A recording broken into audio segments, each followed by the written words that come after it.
Okay, and we're back. All right, here we go. So, this is the deal. Okay, so here I am lit with this etheric technology, and it's like, oh well, who wants to be you don't have to have this interest in ether technology for this movement, but this was the big picture that was coming into my world, and again, it was my connection to it, and it was my connection to other people. It's like when life starts reminding you that it's more than just you and your mundane tasks and you and your obligations and you and your your career, your identities and the roles that you play. We know we are so much more than that. And I just had the opportunity to be connected to these souls who had heard a calling.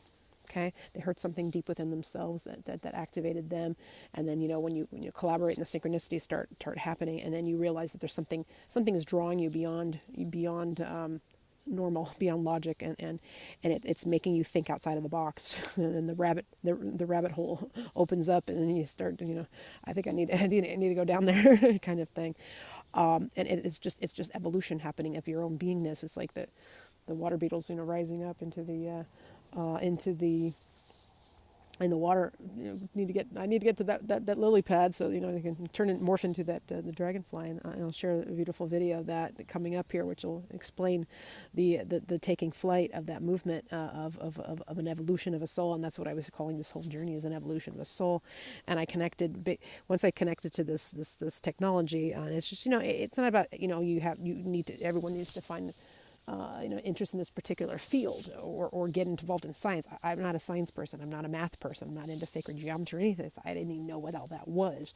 I'm more of a creative, artistic, writing type person or whatever. I was very practical. So, I ended up connecting to a field that it wasn't even my interest so much, or expertise, or field that I would even pursue, but that it found me.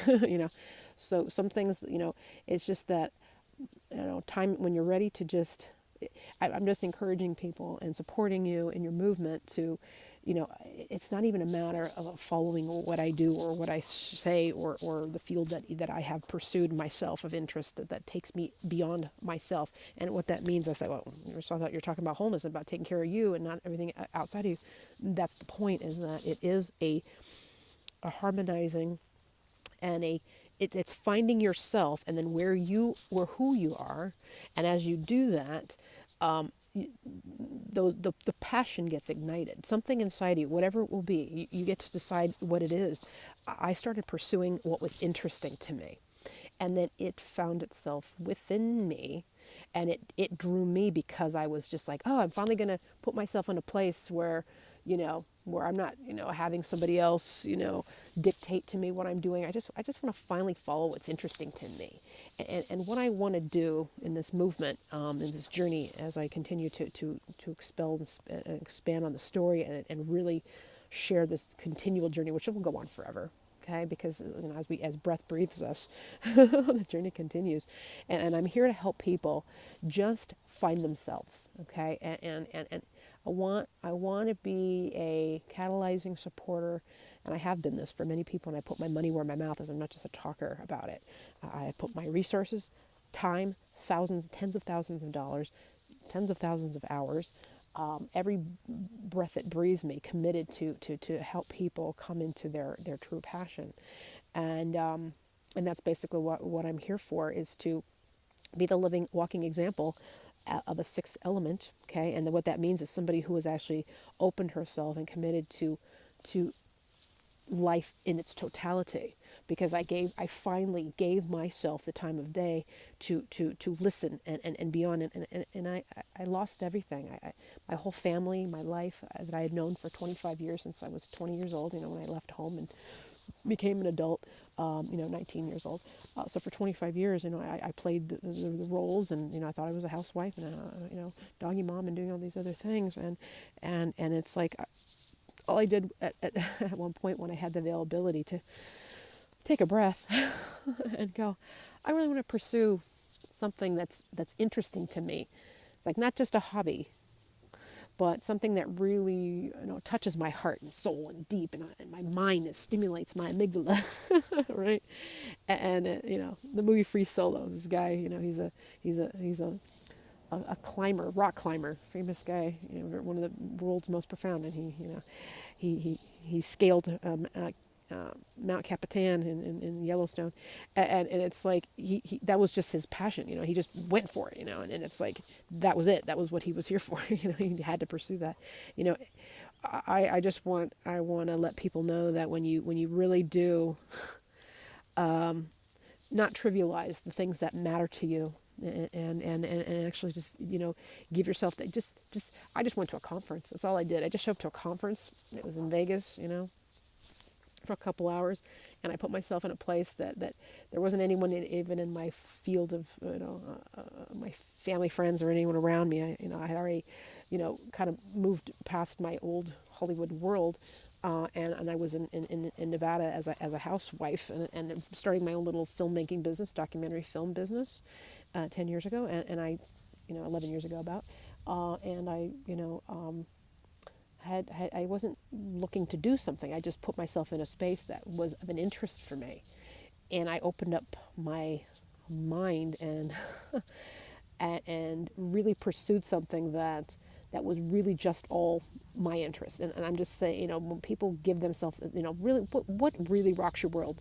what bangs your gong, what gets you on, gets you turned on, deeper to your soul. That's when the magic happens, and that's when this love perfusion that I keep talking about, it gets activated. And what happened was is when I pursued this interest of mine, and I went deep into it for 3 solid years, I worked 14-hour days in Hollywood, and I worked my butt off. I was, always dedicated to my job, weekends, nights, and it's the same old business that we've all, I work, 60 hours, 80 hours, this whole thing. Committed, and your whole job defines you, and your whole thing. I was in the field of interest. I was working in Hollywood, and that's the field I wanted to be in, but I wanted something more, be my own boss or whatever. And everyone has their own interest in what really pursues, they want to do something, that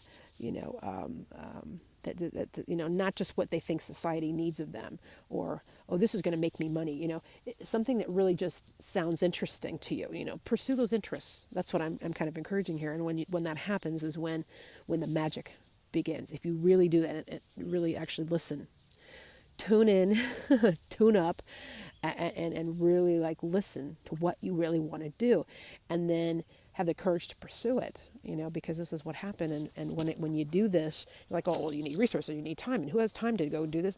I'm telling you, the magic started just expanding beyond my own wildest imaginations, because as soon as I put myself in a place of that actually was really passionate for me. I had no friend, no family member that was there with me, even going along with my ride. It was all by myself.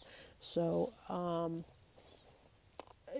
that's how committed I was to give it a chance, and just to show up and see what happens. And it's like the nature in life was like, now you showed up. Show up to yourself, show up to yourself. And when you do that, you'll be amazed. So as I'm pursuing this technology, and I realized, oh my God, so there's this amazing technology.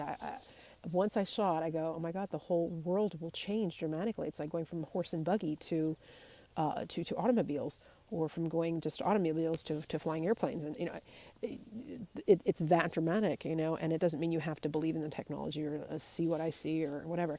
But the thing is that I realized that, I figured if anyone is connected and loves nature, and everyone, wants the best, the cleanest fuel, and we want to protect our earth, and we want to, have the best health and the less toxic environmentals, this kind of energy around us. Why wouldn't we want a technology that has no wires, and no fuel, and works in a harmony with the earth?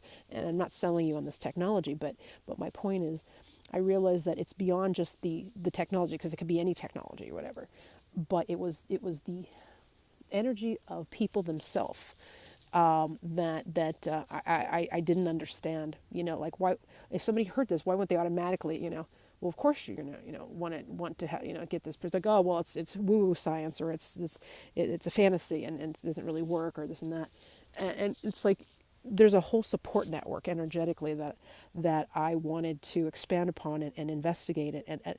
And you know, when people, this is very common for people that have developed technologies that are based on frequencies or this type of thing.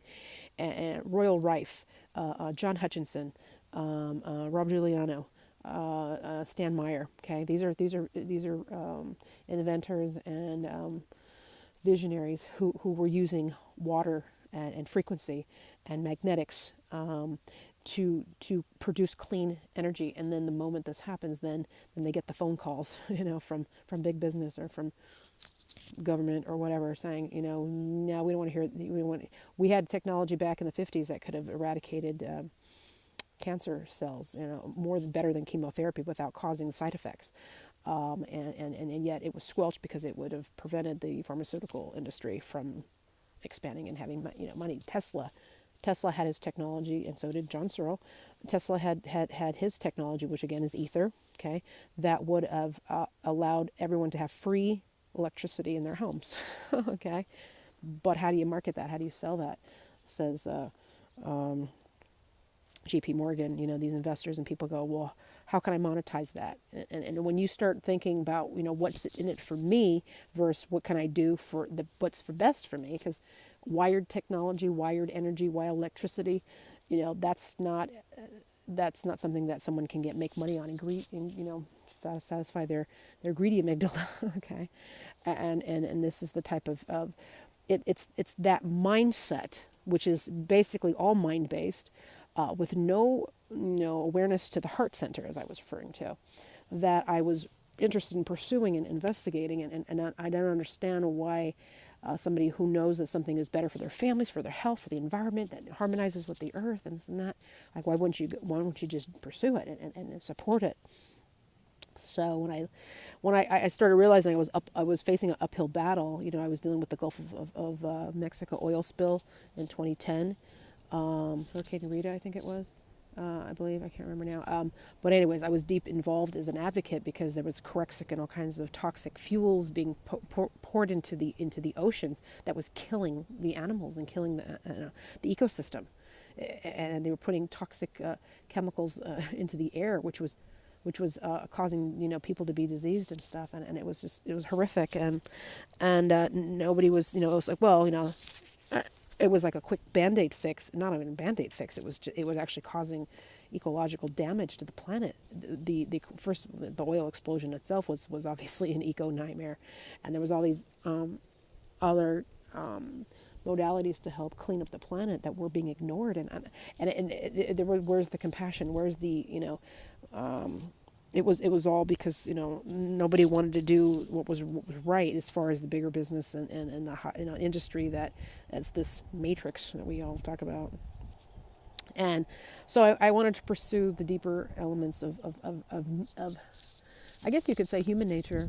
You know, what makes somebody care about what happens to this tree while somebody else will burn it down just to build you know, real estate on it, when, you know, there's already, you know, other places. You know, it's like, you know, honoring the earth and working ecologically and harmoniously with nature, instead of, you know, burning down these, you know, Amazonian rainforests, for example, just to build more furniture and just to build more houses. And, you know, you know, people need houses, but, you know, there's other better ways to do it. You know what I mean? That don't destroy. You know, so this is the energy that I was wanting to pursue, and that's when I reconnected to a whole new life energy, which is this force of spirit. And that's what I left. I went off the grid in 2013 to pursue something way beyond. I wanted to really focus on the ether itself, beyond the technology, and that's what this journey catalyzed in me. Is the journey deeper into inner space, beyond outer space, and beyond, you know, what society had deemed it was the, you know, the way to go. There was something way deeper and way more profound, and and that's what this was all about. And that's when life really begins, and that's when life really can manifest some magic and miracles that we can't even. It's beyond our imagination, beyond what we even see in movies, you know, or there's movies that actually can come to fruition in ways that can change us all for the better. And it has just begun. We are starting something really amazing here, really magical, and it's, it's right here. Stay tuned.